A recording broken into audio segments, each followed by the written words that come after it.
정관용의 지금 이 사람.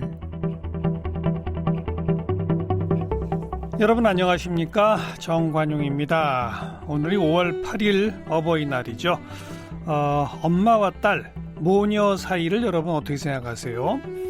때로는 친구처럼 가깝지만 한없이 미워지거나 원망도 하게 되고, 또 분명 사랑하고 사랑할 수밖에 없지만 잘 표현하지 못하고, 또 서로 마음으로는 늘 미안하지만 겉으로는 투덜거리게 되는 그런 사이 아닐까요? 오늘 좀 색다른 모녀의 이야기를 해보겠습니다. 엄마가 될 자신이 없어서 딸을 버린 엄마가 있어요. 그런데 그런 엄마를 원망하지 않는 딸이 있네요. 네, 이 엄마와 딸의 만남을 다룬 최근 개봉한 영화 바람의 언덕, 여기에 나오는 주인공들의 모습입니다. 바로 이 영화를 만든 박석영 감독, 오늘 함께 만납니다.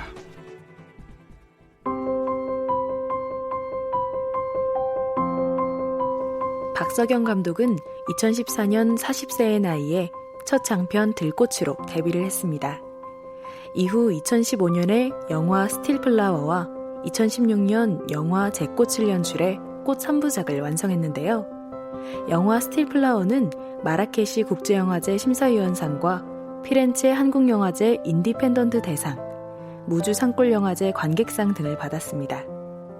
그리고 최근 네 번째 장편 영화인 바람의 언덕으로 관객들을 찾았는데요. 지난해 부산국제영화제와 서울 독립영화제에 소개돼 호평을 받았고, 개봉 전 커뮤니티 시네마 로드쇼로 지역 영화 공동체를 돌며 관객들과의 만남을 이어오고 있습니다. 네 번째 장편 영화 바람의 언덕 들고 오신 박석영 감독, 어서 오십시오. 예, 안녕하세요. 네, 코로나 때문에 더 힘들죠? 이게 더 힘든 건 사실이죠. 그죠? 예, 근데 독립영화 하는 입장에서는 그 전에도 언제나 만만치 않은 계절이었습니다. 독립영화 하는 사람들한테는 언제나 코로나예요? 그렇게 생각해야 될까? 따뜻한 바람이 불지 않는 것 같습니다. 네. 그런데도 계속 이런 작가주의 독립영화를 고집하시는 이유가 있어요? 그렇게 생겨먹어서 그런 게 아닐까요? 모난 대로 살고 싶어서 그런 게 아닐까요? 모든 사람의 사랑을 받는 사람이 될 수 없다고 생각해서 그런 게 아닐까요? 그러고 싶지 않아서. 독립영화는 그런 것이라고 저는 생각하고, 적어도 이제 저는 너무 늦은 나이에 영화를 시작해서 그 나이의 마지막까지 한 가지 마음으로 좀 가고 싶은 마음이 있어요. 예, 그래서 아마 모난 상태로 이렇게 네 편의 영화를 찍어오고 있는 것 같아요. 그런 영화를 만드는 과정이 또 즐겁고 행복하시죠, 그래도? 아, 그럼요. 그렇죠? 예, 모두 다 운명적이라고 느낄 수밖에 없어요. 누가 막 또 큰 돈 줘가지고 영화 만들고 이러는 게 아니니까. 그리고 영화라는 건 내가 노력한다고만 되는 것도 또 아니어서, 날씨만 이상해도 못 찍고, 코로나만 있어도 찍을 수 없고, 배우 하나가 아프기만 해도, 컨디션만 나빠도 원하는 걸 찾아낼 수가 없으니 매 순간순간이 되게 불안하고, 네네. 또 매 순간순간이 한 번도 계획하지 못했던 어떤 아름다운 순간을 목격하는 시간이 되는 것 같아서 이렇게 영화를 마무리하기까지 되고 나면 나이가 들었는데도 이제 더 성장하고 있다는 마음을 가지게 돼요. 근데 이렇게 한 작품을 마무리 짓고 또 다음 작품으로 들어가려면 어쨌든 재생산할 수 있는 최소한의 뭐가 돼야 되잖아요. 아우, 정말 바라죠. 그게 어렵잖아요. 아유, 어려워요. 그 시작은 못 하잖아요. 못하죠. 제작비 출발이 안 되면. 그렇죠. 그거 어떻게 해요? 그간에 있었던 돈, 예를 들어 제가 이제 오피스텔 하나를 가지고 있어요. 어렸을 때 벌은 돈으로 산 집인데 이제 조금씩 은행의 것이 되는 거죠. 예를 들어 첫 영화는 화장실쯤까지, 두 번째는 부엌까지, 세 번째는 어디까지, 꼭 저의 것만으로 한 건 아니지만, 그리고 독립영화는 또 지원 정책이 있어서, 맞아요. 예, 이렇게 지원도 받고 상금도 받고 이래가지고 근근히 찍을 수 있는 것만도. 이번 영화는 저희 어머니가 그 숨겨두셨던 돈을 꺼내서 주시면서 찍었으니까요. 어머니가 주셨어요? 제작비를? 제작비 전체는 아니지만 네. 제가 이제 영화를 하나 찍으려고 이제 3편을 들고 스틸 플라워 제꽃 꽃 시리즈라고 부르는 그것을 마무리하고 근데 그 다음에 준비하던 영화가 있었는데 한 2, 3년 동안 안 되는 거예요. 제 크기에 안 맞는 영화를 제가 쓴 거예요. 어떻게 보면. 그래서 시나리오는 다 좋다 하는데 이상하게 돈을 못 받는 거예요. 지원을. 제작비 지원이 안 되는군요. 그렇죠. 늘 꼭대기까지 올라가서 이걸로는 이 돈으로는 안 될 것 같은데 이런 말씀을 몇 번 듣다 보니까 이제 영화를 계속 할 수 있을까 그런 마음을 가졌었는데 불쌍해 보였는지 또 그리고 그런 거 있잖아요. 엄마한테 가서 정말 처음으로 엄마한테 엄마 나 진짜 힘들어요. 죽을 것 같아요. 열심히 한다고 했는데 아무것도 없는 것 같아요. 이런 얘기를 한번 했더니 엄마가 산책을 좀 다니자 그러시더라고요. 별말 없이. 그래가지고 한 2달 산책을 다니다가 마지막 날쯤에 어머니가 돈을 좀 주시면서 너무 어려운 영화 할 생각하지 말고 너무 고생하지 말고 아침 드라마 같은 거. 어머니는 아침 드라마를 쉽다고 생각하신 거겠죠. 예. 그런 걸 하나를 찍어보는 게 어떻겠니. 그래서 주책 없이 냉큼 그 돈을 받아가지고 아침 드라마일 수도 있는. 그래서 시작한 영화가 바람의 언덕이요. 그래요. 네. 어머니가 투자사시고 네. 제작사셔요. 그래서 저희 제작사 이름이 영화사 삼순인데 저희 엄마 이름이 삼순이에요. 그런데 그 어머니의 그런 어떤 투자와 뭐 이런 격려 때문에 시작인지 모르지만 어쨌든 어머니와 딸의 이야기를 주제로 했네요. 맞아요. 그 생각이 쭉 어떻게 이어진 거예요? 연관은 없는 거예요? 그냥. 저는 완전히 아무것도 없는 상태에서 영화를 보통 시작하고 싶어 하는 편이어서 저한테 가장 거리감이 있는 도시로 먼저 갔어요. 그게 저한테는 태백이었어요. 강원도 태백. 예. 강원도 태백으로 어머니가 주신 돈을 들고. 왜 이렇게 거리감 있는데 일부러 찾아간 거예요? 왜요? 왜냐하면 모든 그 전작들도 있고 하고 싶었던 영화들도 있고 머릿속이 복잡한 상태였으니까. 그걸 좀 비워보자. 예, 비워보자는 마음에 오히려 제주도보다 저는 태백이 더 먼 곳인 거예요. 한 번도 안 가보셨던 곳이고? 지나만 다닌 거죠. 알겠어요. 그래서 갔더니 밤거리를 이제 숙소를 잡고 이제 밤을 좀 걸어 다녀 보는데 정말 사람이 너무 없는 거예요. 근데 저 구석에서 어떤 아주머니가 전단지를 붙이고 있는 것만 같은 그런 생각이 좀 들었어요. 확인된 바는 아니고 그냥 아주머니의 모습을 보니까 아주머니가 뭐 전단지를 빈 거리에서 이렇게 툭 붙이고 되게 기뻐하는 것 같은 그런 이미지가 저한테 딱 떠오른 거예요. 그분을 본 건 아니고. 본 게 아니라? 네. 그냥 떠올랐어요? 네. 근데 그게 사실은 생각해보면 저희 어머니는 독립영화 하는 아들의 엄마잖아요. 그렇죠.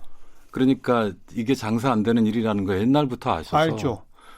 전 영화부터 거리를 다니시면서 실제로 엄마가 혼자 엽서 같은 걸 만들어가지고 해화동이나 뭐 종로나 서울역까지 가셔서 막 홍보를 하셨어요. 진짜요? 예, 그래서 아들의 독립영화를? 네네. 한 3개월, 4개월씩. 바람의 언덕도 그렇게 하셨어요.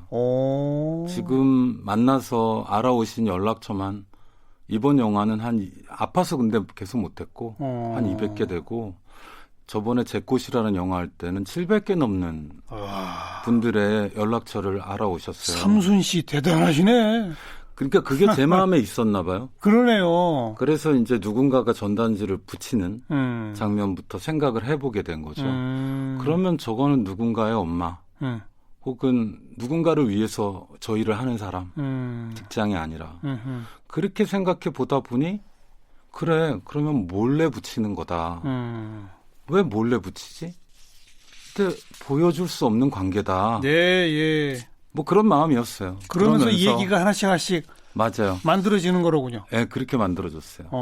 원래 그걸 하자 이런 게 아니라 그 거리를 가서 걷다가 예, 오랫동안 만나지 못했던 딸과 어머니의 이야기를 네. 상상하게 됐어요. 그 앞에 제가 시작하면서 소개했습니다만 그 사정상 딸을 버린 엄마 네네. 그리고 한참 만에 그 딸을 보러 다시 온 거죠.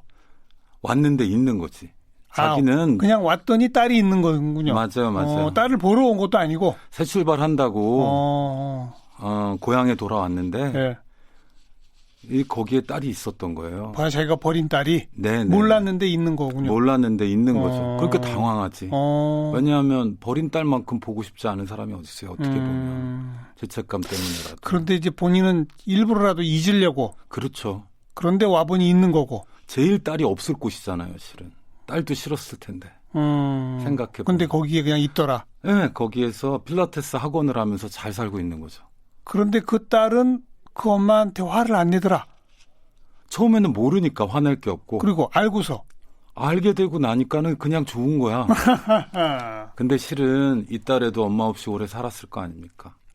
사람이 선생님 아시겠지만 미움으로 채우는 것도 힘들어요. 삶이. 이 친구는 적어도 미움으로 자기의 외로움을 채우지 않으려고 노력해낸 거죠. 근데 그도 그럴 것이 엄마가 주고 간 마지막 선물이 이름이야.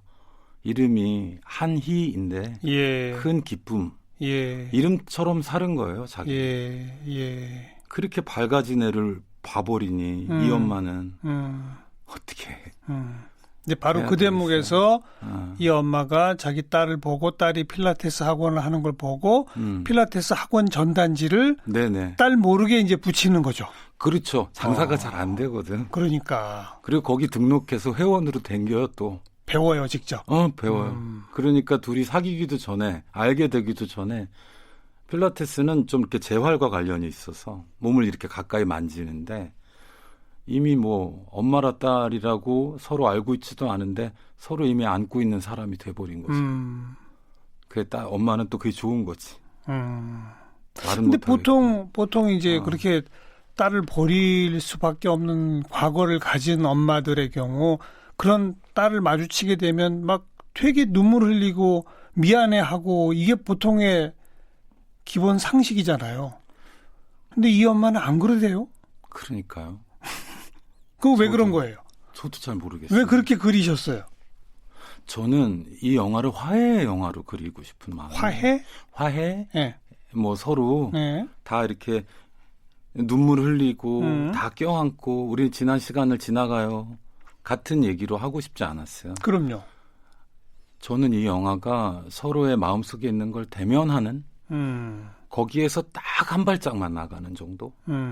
어쩌면 영화의 마지막까지는 서로 안에 있던 가장 두려웠던 말들을 부딪혀보는 것까지만 찍어볼 수 있다고 저는 생각을 했어요. 엄마도 두려워서 만나지 못한 거고 딸도 만났지만 실은 자기한테 매몰차게 구는 이 엄마를 당황하는 지점이 있고 그렇잖아요. 우리는 정말 다 잘 됐으면 좋겠지만 저도 그래요. 지금까지 살아보면서 제가 버린 사람도 꽤 많을 거잖아요. 그게 남자가 됐든 여자가 됐든 어떤 기억 속에 저는 대면하는 것까지 가볼 수는 있을 것 같아요. 그러고 싶다는 생각이 점점 들어요. 이 둘도 마주하는 것 정도까지만이 저의 일이라고 생각했어요. 그래서 둘이 마음속에 숨겨놨던 이야기를 좀 나누고 우리 이프레 같이 잘 살아, 잘 살자 이렇게까지는 얘기하고 싶지 않았어요. 각자의 인생이 깊었다고 생각했던 것 같아요. 앞으로 그럼 둘은 어떻게 될까요? 그 배우분들한테 물어봤는데 뭐라고 답해요? 앞으로 전화는 하고 연락을 하면서 살 것 같다. 근데 그런 건 있는 거죠. 이제 나를 버렸다는 거에 매여 있지도 않고 좀 풀려난 거지. 늘 기쁘게 살아야 된다는 한이의 마음에서도 조금 풀려나고 서로의 짐에서 좀 풀어내주는 그리고 이제 오며 갈 사람이 되는 정도. 그 영화의 이제 대사 중에도 나오지만 아무것도 아니어도 되니까 그냥 있어요. 라고 하는 말이 딸의 말인데 어쩌면 엄마로서의 캐릭터가 아니라 살아왔던 사람으로 또 딸로서만이 아니라 견뎌왔던 인간으로 서로 앞을 보면서 걸어가지 않을까 같은 그런 마음. 저랑 어머니 관계가 지금 좀 그래요. 너무 쿨하고 드라이한 거 아니에요? 제가 앞에 질문했던 딸을 버릴 수밖에 없었던 비운의 운명의 여인은 딸을 만나 눈물을 흘리며 사죄를 하고 딸은 그 엄마에게 소리를 지르며 엄마 왜 나를 버렸어 하다가 둘이 부둥켜 안고 울고 다음에 이제 행복하게 잘 살았답니다. 이게 심파잖아요. 네네. 그 정반대로 너무 쿨하고 드라이한 거 아니에요? 아우, 모르겠어요. 그러니까 제가 독립영화 하는 거예요. 저는 그렇게 하는 것이 훨씬 더 쿨하다고 생각해요. 제가 이야기한 스토리가? 네. 그게 훨씬 더 인생을 쿨하게 받아들이는 태도 같아요. 저는 인생이 오히려 거기까지 가기를 힘들어하는 게 삶인 것 같아요. 서로 그걸 힘들어하고 있다는 걸 보여주는 것이 인생인 것 같아요. 네. 사실은 제가 그냥 그 전형적인 심파의 스토리를 읊은 게 네네. 그럴 법하지만 현실에서 그렇게 벌어지지 않는 경우가 더 많잖아요. 글쎄요. 그렇게 오랜만에 다시 만난 뭐 수십 년 만이겠죠. 그 둘이 꼭 같이 살아요? 아닌 경우가 더 많죠. 실제로는 그렇죠. 그게 바로 박 감독이 리얼리즘을 구현한다는 거죠. 아닌가요? 아이고, 그랬으면 좋겠습니다. 근데 실제로 조사를 좀 했을 때는 저는 이제 외국으로 입양되신 분들, 그러니까 이 영화의 경우에는 둘의 관계가 둘이 기억이 거의 없어요. 없죠. 그러니까 어렸을 때 입양되신 분들이 돌아와서 어머니 찾겠다고 오는 케이스들은 그렇죠. 기억이 오히려 없죠. 그분들은 용서하는 혹은 그저 알고 싶은 마음, 그렇죠. 으로 돌아오시고 오히려 버리신 분들은 만나시기를 훨씬 불편해. 그렇죠. 그런 얘기 많이 듣죠. 하시기가 많다고 생각이 들어서 좀 그런 마음으로 하기는 했어요. 네, 그렇습니다. 제목은 바람의 언덕 왜 이렇게 붙였어요? 처음에는 그 태백에 있는 매봉산이라는 풍력 발전 단지가 있는 산이 있는데 거기 바람 많이 불죠 진짜. 거기에 이름이 바람의 언덕이에요. 태백에 가면 바람의 언덕에 다녀오세요. 뭐 이런 얘기 하는데 되게 쉽게 갈 수 있거든요. 그래서 거기에 가가지고 이 영화를 처음에 좀 시작을 거기서부터 시작했으면 좋겠다. 마음이 확 트이는 느낌이 있어서. 그렇다면 바람의 언덕이라고 이름을 붙이는 곳은 어떤가? 근데 이제 지금은 그렇게 생각이 들어요. 이 얘기가 결국에는 어떤 윈드의 바람, 그러니까 이제 부는 바람만이 아니라 서로의 바람이 담겨 있는 인물들의 호프, 희망. 희망으로서의 바람이 들어있는 그런 생각이 들어요. 딸은 엄마를 만나고 싶은 바람이 있었을 것이고 엄마는 거꾸로 딸이 잘 컸으면 하는 바람이 있었을 것이고 그 바람들이 언덕에서 만나는 것 같은 생각이 좀 들어요. 그건 나중에 알았어요. 처음에 할 때는 그냥 그 지명 때문에. 우리 참 박석영 감독은 영화 만드는 스타일도 지금 이야기 들어보니까 독특하네요. 어머니가 이게 그 꼬깃꼬깃한 돈 좀 주신 걸 들고 뭐 머리를 비워야 되니 낯선 곳으로 가서 머릿속에 한 이미지가 떠올랐어. 거기로부터 이야기를 풀어내는 거예요. 그냥. 시나리오가 거기서부터 쓰여지는 거예요? 맞아요. 보통은 골방에 앉아서 다 쓰고 현장을 가잖아요. 제가 그걸 못해요. 제가 원래 공부를 너무 못하는 사람이어서 저는 뭐 대학교도 중퇴고 뭐 다 중퇴예요. 근데 정말로 영화만은 좀 끝을 낼 수 있는 거여서 영화한테 저는 정말 고맙게 생각해요. 같이 동료랑 하니까 동료에 대한 믿음도 있고. 네. 그래서 할 수 있는 것 같아요. 이런 질문 던지면 다른 감독님들은 다 기다렸다는 듯이 답변을 하는데 박석영 감독은 제일 싫어하죠. 이런 질문을. 어떤? 이 영화를 통해 관객에게 뭘 말하고 싶었습니까? 이런 질문. 저는 알겠어요. 왜냐하면 제가 이 영화를 찍으면서 제가 느꼈던 마음일 것 같아요. 저는 슬픈 과거를 대면하는 걸 되게 두려워하는 사람이거든요.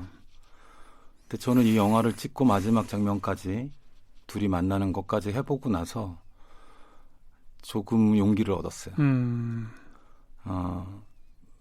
그런 마음이 전해질 거라고 저는 생각해요.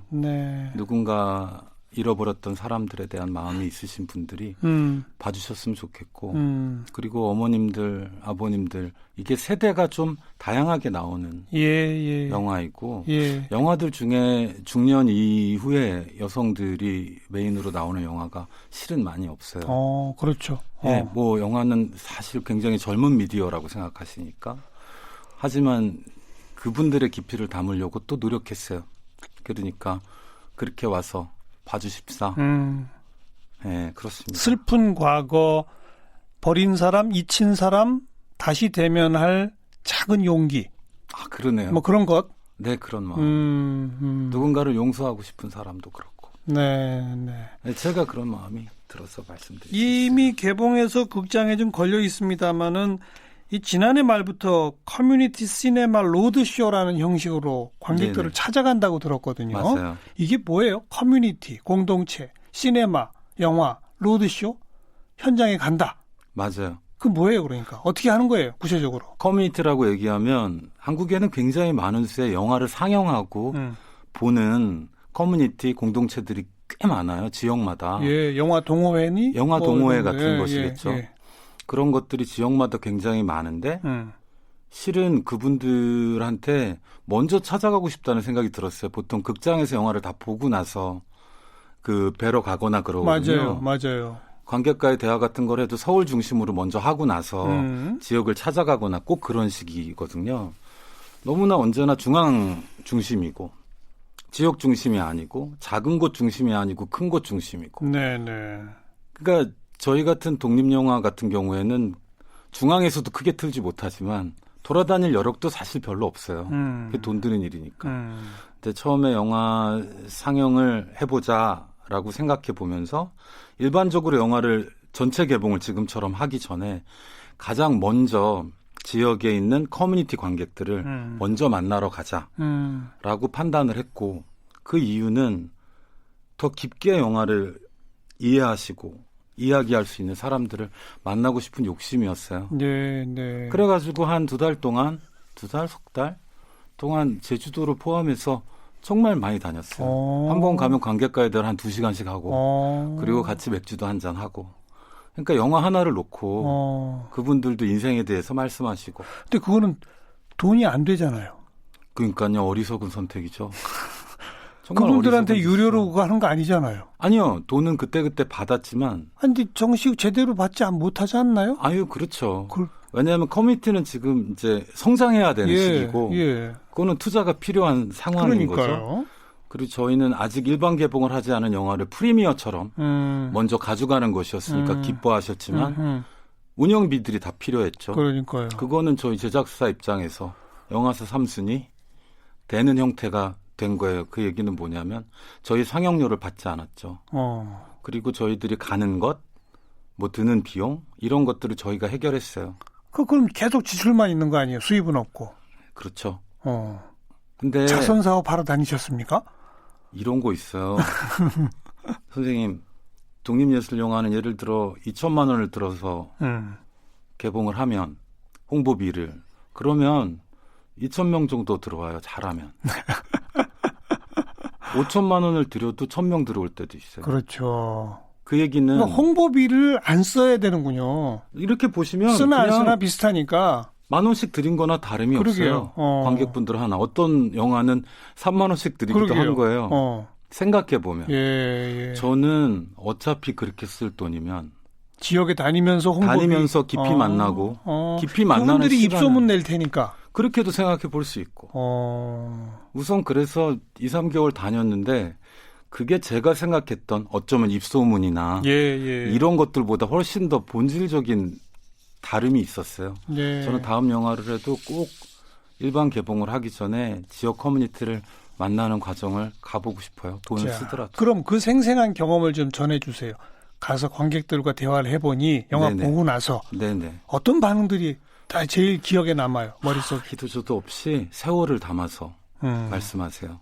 보통은 일반적으로 관객과의 대화를 하면 한 3, 40분 정도 하는데 그렇게 되면 영화의 뭐 비밀이나 어떻게 영화를 시작했어요? 배우분들은 어떠셨어요? 이런 얘기를 하고 형식적 끝이에요. 질문 답변 이런 거. 근데 시간이 제한돼 있기 때문에 그렇게밖에 할 수 없어요. 그런데요. 근데 1시간 반씩 하면 어떤 순간부터는 저희가 주도적인 게 아니라 그러니까 일방향이 아닌 거죠. Q&A가 아니라 그분들이 자신의 감상을 깊이 얘기하기 시작하죠. 예. 근데 뭐라고 어떤 반응이 왔었어요? 저희는 이런 것도 있었어요. 예를 들어 그렇지. 어떤 분이 이 영화는 딸을 버린 사람의 얘기잖아요. 근데 어떻게 딸을 버릴 수 있냐를 가지고 연배가 있으신 아주머님께서 한 70대 정도 되신 분이 딸은 버릴 수 없다. 저건 사람이 아니다. 그렇게까지 굉장히 사적으로 말씀을 하셨어요. 그럴 수 있죠. 네. 그랬더니 나중에 알았어요. 그분이 싱글맘으로 긴 세월 아이들을 지켜서 키워내신 어머님이라는 거. 이것은 또 다른 얘기잖아요. 자기 인생을 반추해서 다 감상하는군요. 그렇죠. 어떤 분은 이 영화의 마지막에 두렵다 이런 이야기가 나오는데 아들이랑 같이 오셨는데 파주였는데 손을 드시고 자기도 엄마가 되는 것이 얼마나 두려웠는지 너무 무섭다고. 엄마로 살아가는 일이 너무 무서웠다고. 엄마 되는 순간도 무서웠다고. 도망가고 싶을 때 많았다고. 이런 얘기는 영화적인 평가가 아니잖아요. 그렇죠. 자기 인생이죠. 그러니까 이런 것들을 계속. 그 젊은 친구 하나는 아버지가 나를 버렸어요. 나는 영화 속의 쟤처럼 아빠를 용서할 수 없어요. 하지만 좀 노력해보고 싶어요. 왜냐하면 내가 너무 괴로워요. 이렇게 얘기하는 친구들도 있었어요. 그 얘기는 기본적으로 이 영화가 마음에 어떤 문을 열은 거잖아요. 두들겼다는 거죠, 일단은. 네, 그러니까요. 네. 그런 것들을 경험을 지금 한 2달 넘게 하고 있으니까 예. 저도 그렇고 배우분들도 그렇고 영화를 좋아하시고 말고의 문제가 아니라 이게 삶으로서 인간으로서 좀 이제 폭이 넓어지는 기분이 있어요. 그래서 너무 다르다고 생각해요. 그러니까 각자가 어떤 경험의 삶을 살아가는지에 따라서 이 영화는 바라보는 평가도 다를 수 있다. 너무 당연해요. 다르게 나온다. 바람의 언덕에서 어떤 사람들의 삶, 그 인생을 한번 마주쳐 보시고 여러분의 인생 속에서 과거, 좀 슬픈 과거와 마주할 용기를 조금씩 좀 가져보시길 바란다. 그런 거죠. 어떻게 그렇게 근사하게 정리하셔요? 박석영 감독이었습니다. 고맙습니다. 네, 감사합니다.